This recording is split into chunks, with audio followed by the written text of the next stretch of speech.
Oke, mari kita bedah ini. Anda kan sudah kumpulkan beberapa laporan riset mendalam soal pasar properti di Indonesia. Betul. Dan misi kita hari ini, simple aja sih. Kita mau cari tahu apa yang sesungguhnya mendorong seseorang beli rumah. Asumsi standarnya kan gampang ya, pembeli rumah pertama itu butuh papan. Buat tinggal. Sementara investor cuma cari untung. Tapi dari materi yang Anda kasih, kelihatannya ceritanya jauh lebih rumit.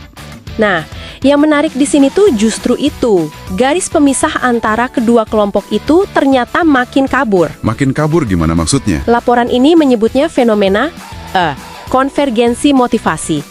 Intinya, pembeli rumah pertama mulai mikir kayak investor. Oke. Dan sebaliknya, investor mulai mencari hal-hal yang biasanya dicari pemilik rumah, kayak rasa aman, bahkan status. Tuh, ini bagian yang menarik banget nih. Mari kita mulai dari si pembeli rumah pertama. Mereka ternyata udah nggak polos lagi, gitu ya? Tepat sekali, mereka kini dijuluki the investor-minded end user. Motivasi mereka bukan lagi cuma butuh tempat tinggal, tapi juga, didorong oleh ketakutan nilai uang mereka kegerus inflasi. Masuk akal. Jadi mereka sangat mempertimbangkan harga jual kembali, bahkan berani berspekulasi. Spekulasi? Maksudnya? Beli properti di area pinggiran yang infrastrukturnya kan belum jadi, dengan harapan harganya bakal meroket di masa depan. Wow.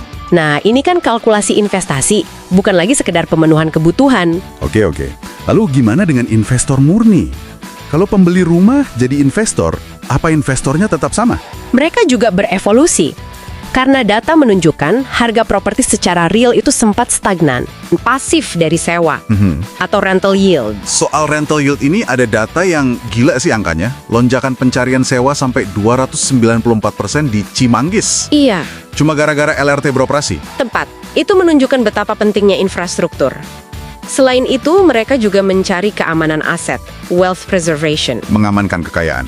Dan jangan lupa, validasi status sosial. Punya properti mewah itu udah dianggap semacam aset trofi. Jadi kedua kelompok ini bergerak saling mendekat ya?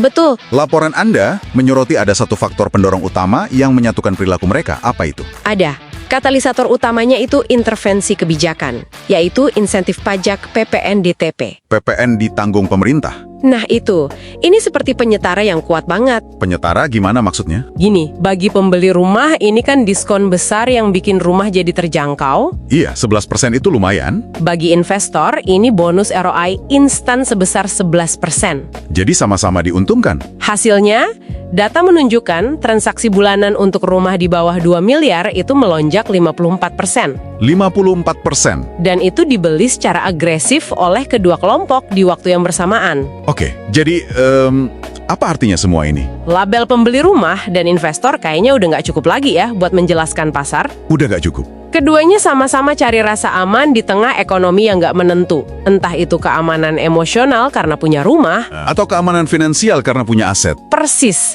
Kalau kita hubungkan ini ke gambaran besarnya, penggerak pasar properti saat ini tuh bukan lagi profil pembeli, tapi lebih ke psikologi kolektif. Ada ketakutan akan inflasi, ada harapan pada infrastruktur baru, dan respons terhadap stimulus pemerintah. Laporan ini ditutup dengan proyeksi bahwa insentif pemerintah ini akan berakhir di akhir 2025. Betul. Ini meninggalkan satu pertanyaan penting buat Anda renungkan. Ketika steroid pendorong pasar ini hilang, motivasi mana yang akan menjadi penentu arah pasar properti? Kebutuhan mendalam akan sebuah rumah untuk keluarga atau kalkulasi cermat untuk mengamankan kekayaan?